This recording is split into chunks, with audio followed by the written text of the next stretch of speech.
Hey everybody, welcome to Cylinder Lab. In this video we're going to be installing Oracle Linux 7 and the Oracle Database 12c version 12.1.0.1 Standard Edition 1. This video is divided into 3 parts. In part 1 we're going to do a little bit of planning, create our VM, and install the operating system. In part 2 we're going to prepare the server for the Oracle install. And in part 3, we're actually going to do the installation. Now let's begin part 1. There are several editions of the Oracle database. In this video, we're going to be installing the Oracle Database Standard Edition 1.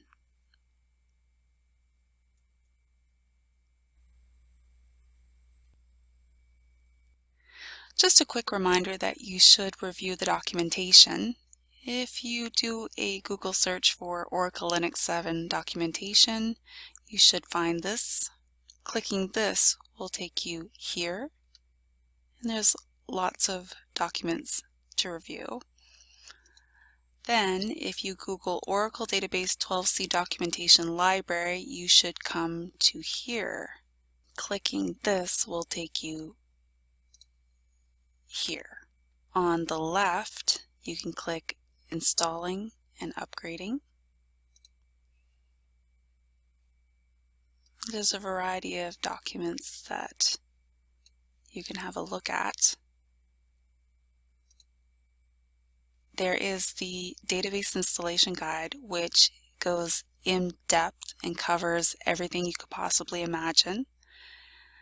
And there's also the Database Quick Installation Guide, which describes how to get up and running as quickly as possible and describes a very simplistic kind of installation. And there's also the database release notes. Another thing you should read, other than the installation guide, other than the release notes, is the database README. It says here, this chapter describes important last-minute features and changes not included in the Oracle Database Documentation Library for Oracle Database 12c Release 1. Also good to review is the Documentation Addendum. This section contains corrections to the following Oracle documentation.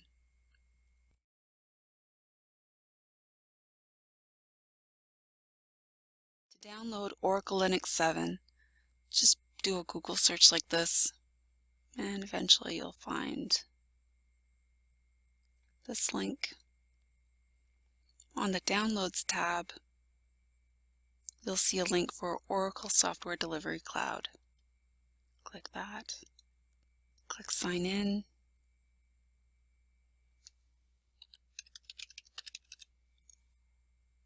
If you don't have an account, just create an account. Okay, here's the page.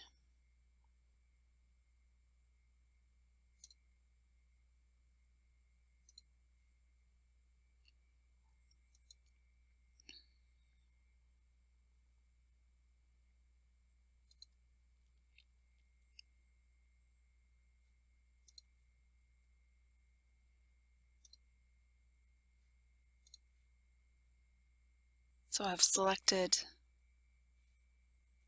this. Click Continue.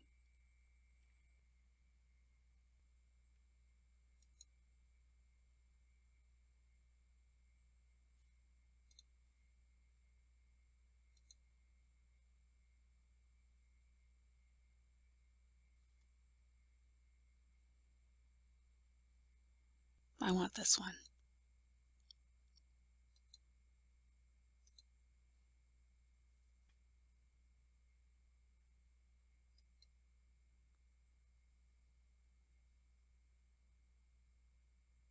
Okay, let's check the integrity of the file.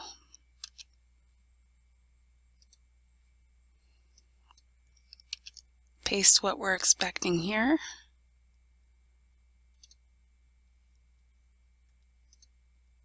Select the file.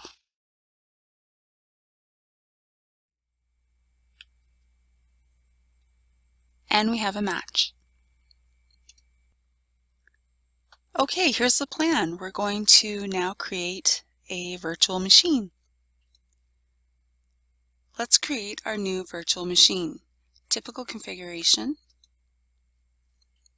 We'll name it OL7 for Oracle Linux 7, or 12CR1-SE1 for Standard Edition 1.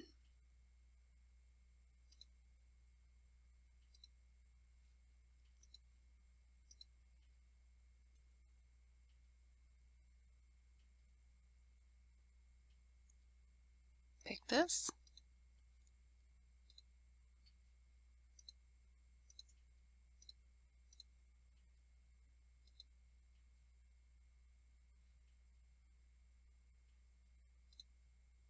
Finish.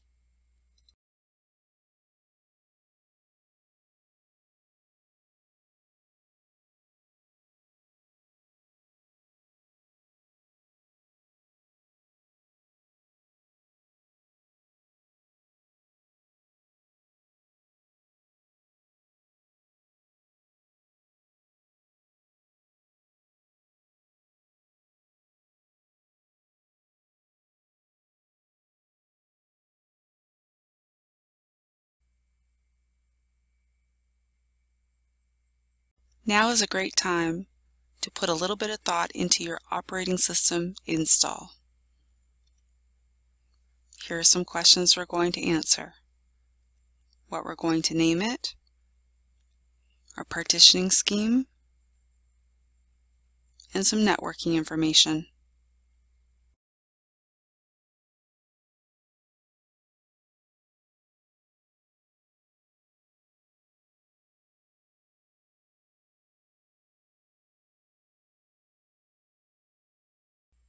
And power on our virtual machine. Click Console and select Install Oracle Linux 7.2.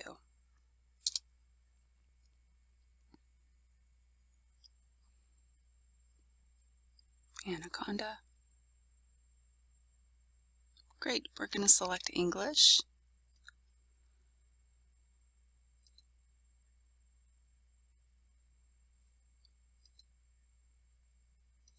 I'm going to change my time zone to Halifax and click Done.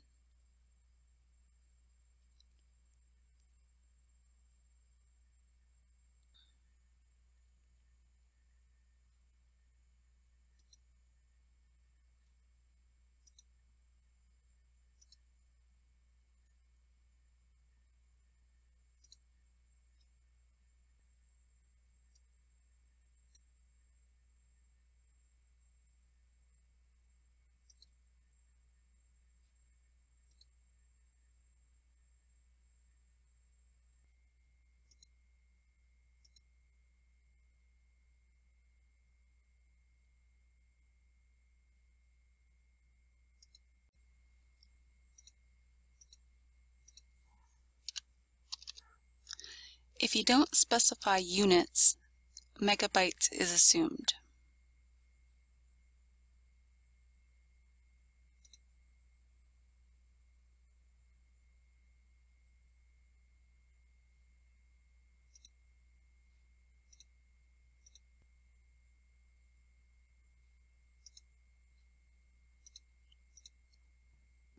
If you leave this field blank, it will take up the remainder of the disk.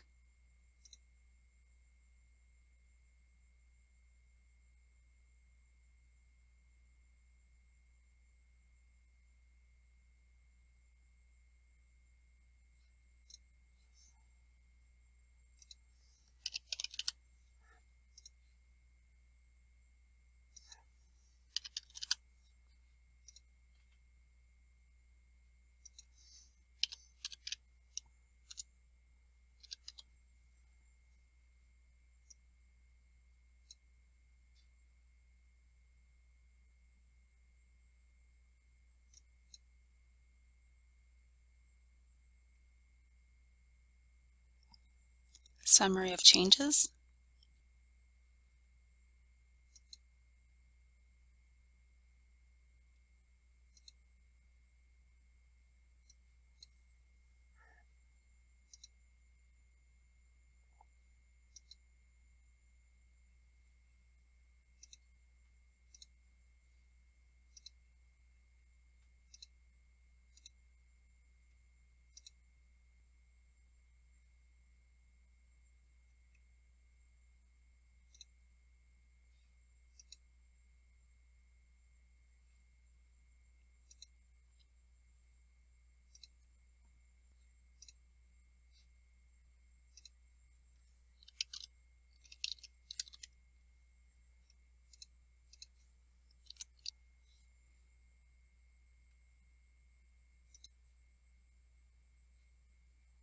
I used to think that this was cute, but now it's starting to look a little corny.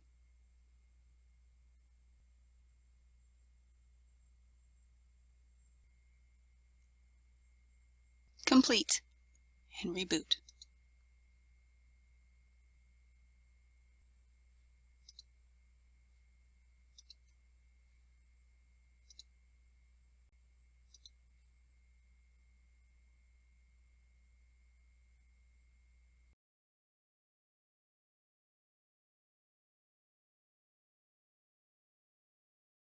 After your operating system is installed, you should make sure that your system can resolve the simple host name and also the fully qualified domain name to the static IP address that you chose during the installation.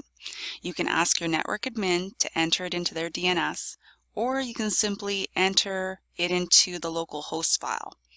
After that's done, do all the pings that you see on the screen and make sure everything works correctly. Don't go forward until it all works. Once that's done, I would go ahead and verify that SSHD is running with the command that you see on the screen. I would do yum update and any yum installs that you want to do. I did this but didn't record it.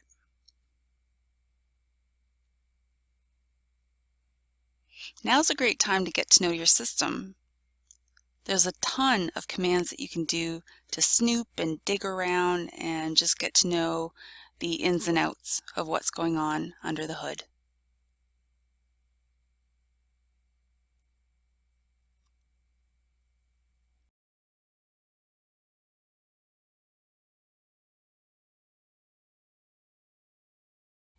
This video is free of advertisements. If you enjoyed what you watched, please click subscribe, the like button, or leave a comment. Why? To improve my rank. You see, YouTube uses all kinds of factors to determine where my video ends up in the search results. Thank you.